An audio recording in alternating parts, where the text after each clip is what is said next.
కోటపాడు మండలం దాలివలస గ్రామంలో పలు అభివృద్ధి పనులకు ఎమ్మెల్యే బండారు సత్యనారాయణ మూర్తి శ్రీకారం చుట్టారు.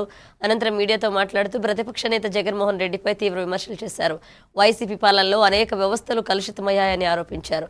అమరావతి, పోలవరం ప్రాజెక్టుల నిర్లక్ష్యం చేశారని విమర్శించారు. కూటమి ప్రభుత్వం అధికారంలోకి వచ్చిన తర్వాత అభివృద్ధి సంక్షేమ కార్యక్రమాలు వేగంగా అమలవుతున్నాయని తెలిపారు.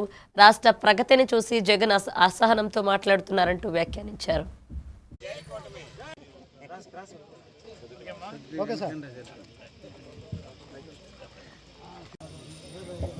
ఓకే సార్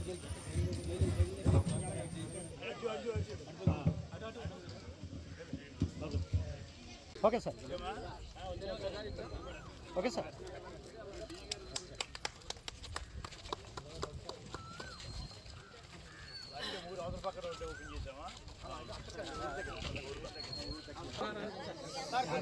అది మీరు వెనక్కి వెళ్ళాలండి.